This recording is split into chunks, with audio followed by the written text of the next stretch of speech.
We're back to the Neil Haley Show, and my guest today is Susan Kerby, and the topic, speaking to convert. Okay, and Susan was hearing me talk about my hours on Clubhouse because she was listening in the audience as my last interview, and I found out I have a fan on Clubhouse that I interviewed last year, and he tried to DM me and didn't check. But speaking to convert, the first time I ever saw speaking to convert was when I was on Clubhouse, literally offering free branding evaluations of their business and having the Calendly, and I was converting like crazy. It was when Clubhouse was really doing well, and it was around January, February. I would get on stages and 50, 60, 70 people, and I'd have my Calendly booked up constantly. Yeah. That's the first time ever not using a radio show or networking where my clients refer to get business.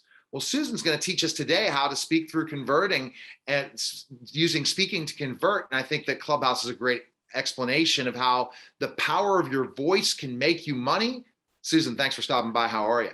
Thank you. I'm awesome. And I recognize that just because we're out there speaking, which a lot of people are now out on the, Zoom or on their Facebook Lives or in Clubhouse, just because they're speaking doesn't mean they're being heard. Right? So there's this piece of not being heard is the same as being silent. We might as well be quiet. So This is really about how do you speak to be heard for your own message. Yes.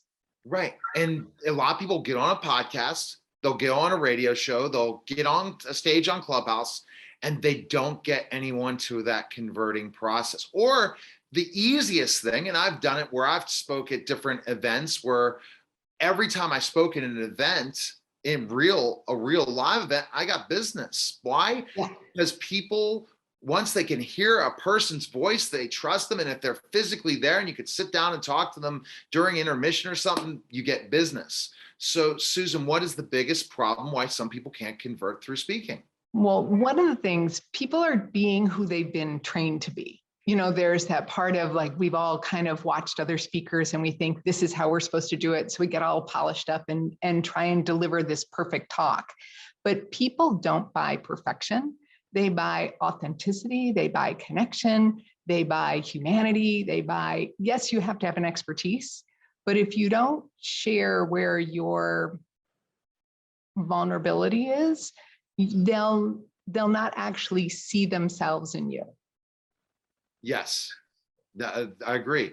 And sharing that vulnerability is meaning really telling a story, telling people who you are, what makes you tick, what's the process, right? Yes. And what I say is you need to find where I call it the miracle zone. It's like that center of the intersection of where you've been given some God-given gifts. Like we all have gifts that we have that we sometimes don't flaunt, so to speak, because we don't want to be shamed for it or we don't want to be told anything. But it's those gifts that if we don't use them, we're not being true to our own voice and our own gifts. So there's the God-given gifts, and then there's those parts I call our well-trained talents. And some of those well-trained talents, we didn't go out to get trained in. I say our life is preparing us for these moments to give these messages. And so we look at all those things you've been preparing for in these trainings, and you put in those messages, but they're the messages that every story isn't the same. It's a story that your client would have heard. It's like where they see themselves in your story. So there's those pieces where you have your God-given gifts, your well-trained talents. And then the third circle where I say where they come in together is that piece of being available for the call. That's that part of what is my mission? What am I here for? Why am I talking about this? And when you find that intersection of your trainings and your gifts and your calling, that's when it's your voice. That's when it's as if you're speaking, as if there's a flock of birds and you're one of the birds and your voice is what's heard by the people who are looking for you. And what I say is if you're not shining your light, your people can't find you. Okay. So to give this for the short period of time that we have today, Susan, what would you say is the best way to convert somebody, like a quick tip to involve when you're speaking to get that conversion of the people listening to you? The biggest secret to conversion is caring about what you're talking about and caring about who you're talking to.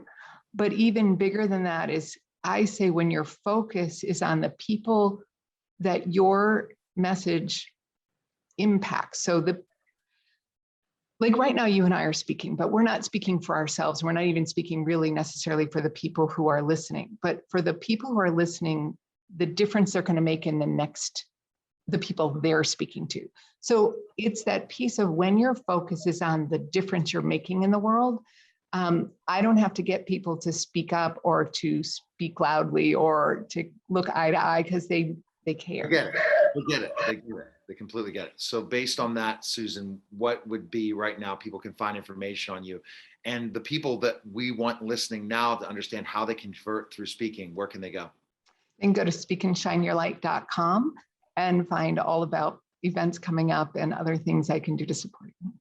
Awesome. And the thing, I guess, the power of your voice, what does that build? The trust. That's the big thing, that you build a trust. When people trust you and believe in you and can really see who they're really going to potentially work with by speaking, if you get it and understand it and show that you really care, they're going to call you, they're going to contact you, right? Yes, because it's that connection. You can talk about the same thing that someone else is talking about, but if you hide your special uniqueness, they're not going to see you as different. So it's the time for you to shine. All right. Well, thanks again, Susan, for stopping by. I appreciate it. Thanks, Neil. I appreciate it. Or you're listening and watching the Neil Haley Show, and we'll be back in just a moment.